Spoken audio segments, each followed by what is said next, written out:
Hello everyone, welcome to episode 1 of MwM Unfiltered. And today what we're going to do is I'm going to sit here in front of you guys and talk about movies that I didn't really get to in 2022, and also what to look forward to in 2023, and one film in particular that we're going to focus on a lot from this past year that I didn't make a video on at all, but I think some of you might be able to know what it is. So, Top Gun Maverick. This is the best film of 2022, in my opinion. And not only the best film of 2022, but the best movie I've seen in 5 years. That's come out in the past 5 years. Definitely since COVID. Since COVID happened and lockdowns and everything, post-COVID, all that, it is definitely the best movie that's been made. But why is that? And how is it able to do that? For not only for me, but for so many other people as well. Well, the main thing is that this is a movie that's for everyone. There are some movies that I love that I would not recommend to everybody because I know that those people just don't like those movies. But this is a movie that I've recommend to anyone. It is a summer blockbuster. This is the return of the summer blockbuster. It's a movie that is watchable. I watched it 3 times in theaters and I could have watched it many more times. It's not really trying to tackle any huge themes. It has themes that it is tackling, but it doesn't overdo them and it doesn't overstay its welcome. It's not long, super long. It's not boring at any point. And the main reason that this movie was so successful is because of the dedication of the man himself, Tom Cruise. He kept saying, I'm only going to do a sequel to 1986's Top Gun if I have the right story. And when he did, he thought, okay, what crazy stuff can I do in it? All that you see in Top Gun Maverick is practical. They used the most minimal amount of CGI that they could, but the planes flying, the types of tricks that you see them doing, that's all real. The actors themselves were in the planes. They weren't flying them, but they had to be in the planes to do that. They developed new types of cameras to get the certain angles that you see in the film. And this is a movie that could not have been made by the corporate way that, like factory filmmaking, per se. A committee of studio heads couldn't band together and make what we got as Top Gun Maverick. You needed people who wanted to get it done, and of course, Tom Cruise. Tom Cruise, for how, of course, as a person, yeah, with most actors, I'm like, I'm not really with him on that one. But when it comes to making the movie and making the audience be amazed at what they're seeing on screen, Tom Cruise is very good at doing that.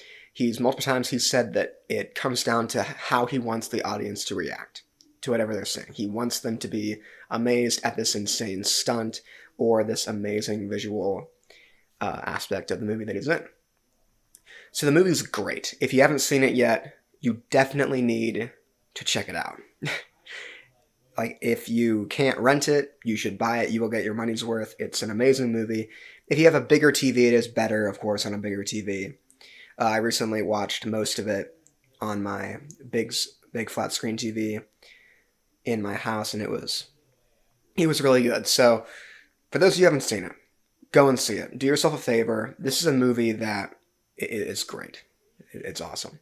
And movies aren't made like that anymore. Most movies now are made by committees to pretty much just put it out there because we're a movie making corporate, we're corporate media, we're a corporate filmmaking company. We just got to keep making more movies.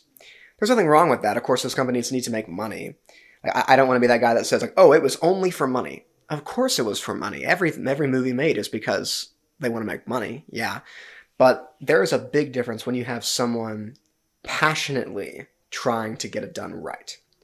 And for someone like Tom Cruise, the adrenaline junkie that he is, he loves flying. So he wanted to get all of it right. And he had an absolute blast doing it. And every actor that was doing it with him, it might have been hard, it might have been tough, but I'm willing to say that they all had a fun time doing it as well. And with that in mind, we have another Tom Cruise movie to look forward to next year, Mission Impossible Dead Reckoning Part 1. And the annoying thing is that after Part 1, we're going to have to wait a year till Part 2. Right back to how it was with The Hobbit and The Lord of the Rings in that regard, I guess. But that is my most anticipated film of this next year, Mission Impossible Dead Reckoning. We're getting a lot of big movies, coming up, especially in the summer, the beginning of the summer. The next Transformers is coming out. The next Indiana Jones is coming out. I'm going to be doing videos on Transformers, the Transformers movies, and the Indiana Jones films when that comes around. But what to look forward to in the next month? Well, The Bad Batch, Season 2, the Clone Wars, Star Wars The Clone Wars spin-off series is releasing on Disney+.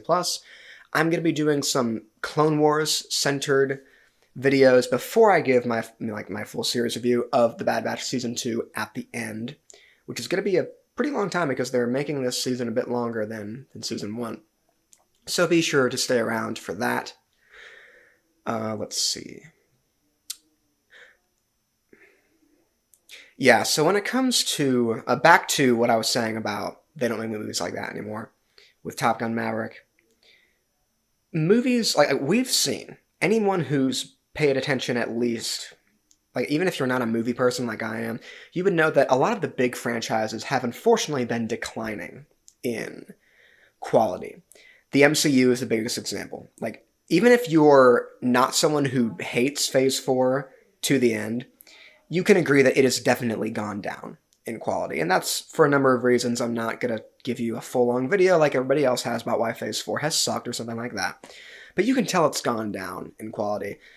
Thankfully, with Black Panther Wakanda Forever, we got some hints that there's still people that are making MCU films that are trying to make it a movie and try and make a point with it, and not have it just be a movie made, as I said, made by a committee that doesn't really have a lot of life to it and just feels empty or dull.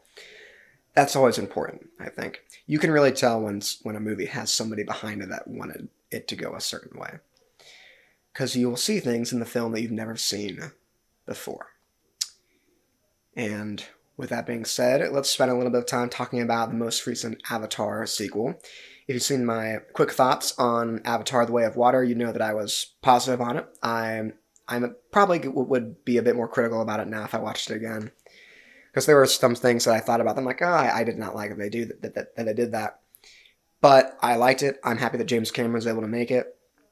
13 years, I mean, it better be good after 13 years. Yeah, like I think that if you can see Avatar: The Way of Water in theaters on the big screen, go and do it. For me, that was kind of a big deal because I didn't see the first one on the big screen. The reason why the first one did so well is because it came out in theaters, and it was the first movie like that, like an entire computer-generated movie. And it was crazy when it came out. Even as someone who was about a little over 5 years old, I remember hearing people talk about it. I remember seeing all the posters, all the ads, everything put up. I remember.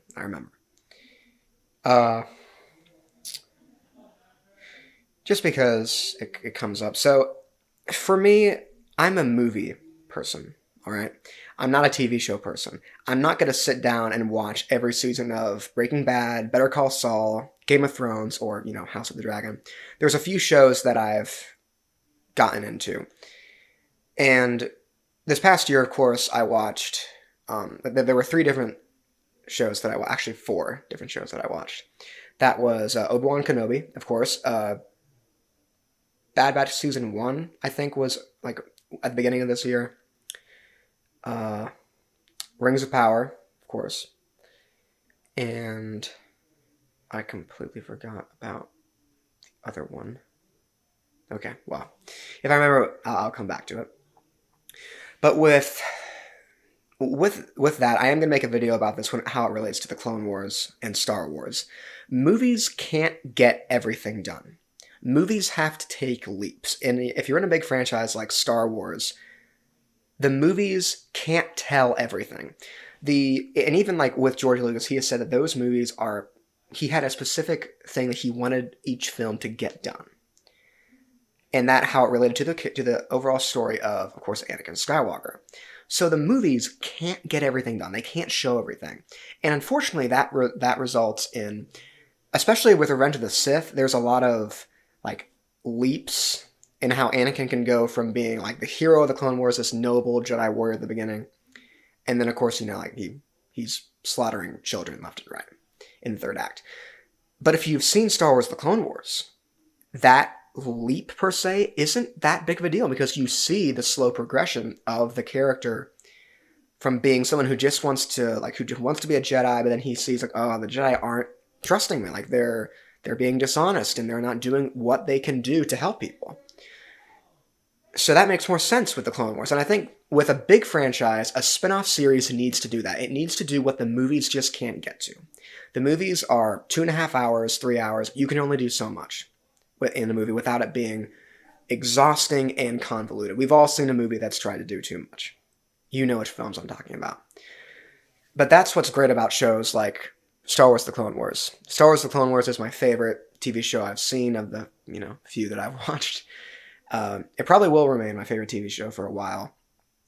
And it keeps building on that. And even if what is talked about in the show doesn't really come up in the movies, because the show was made after all 6 movies were already out, it finds ways to connect to things we see in those films. And of course, with a franchise like Star Wars is the most exhausting franchise ever, I think. Yeah, it's ridiculous. But, I mean, I love it. I'm excited for the Bad Batch Season 2. I'm curious to see how they're going to show some of that stuff. And again, it helps when you have someone behind it who's passionate. Looking at you, Dave Filoni. Yeah, it helps when you have someone behind it that wants to get something done, that isn't just there because they needed a job and, oh, this is what they have to do. They're a fan of the material, and they know what other fans are thinking and what they want. And they will do that there, but not, like, here's what I'm not saying. They won't rely on those Easter eggs or the fan service and stuff like that, because a movie or a show can have all these fan service things, but be a terrible movie or a terrible show. The writing can be off, the acting isn't very good. And I think that is what happened almost, well, practically, with the Kenobi series, because there were some fan service moments in that show, but we didn't get enough of those fan service moments, that's one thing, and the writing just wasn't good for the most part, and the acting wasn't really good either. So, again, fan service isn't everything, I'm not saying that, but also that isn't an excuse to say, like, oh, we're not going to care about the fans at all. Care about the fans. They're the ones giving you the money. Come on. So, yeah, there's that. So I think that pretty much wraps it up, what we're going to talk about today. Other episodes of this series, Movies with Michael or MwM Unfiltered, will be longer. And I'm going to have other people in here with me, hopefully, to talk about things that we're going to take a much longer time on. But with that in mind, if you've made it this far, if we've been coming for just a little bit, thanks for joining me today, and be on the lookout for upcoming content. As I said, Star Wars The Clone Wars related videos are coming, the Bad Batch Season 2 review is coming, and later on, of course, we'll get into the MCU stuff. Transformers, Indiana Jones, Mission Impossible. There's a lot to look forward to on this channel in this year, and I hope all of you can be around for them. And thank you all so much for all that have watched my movies in the past year, and leave a like, comment down below, and subscribe for more content about movies. That's all for now, and I'll see you all in the next episode.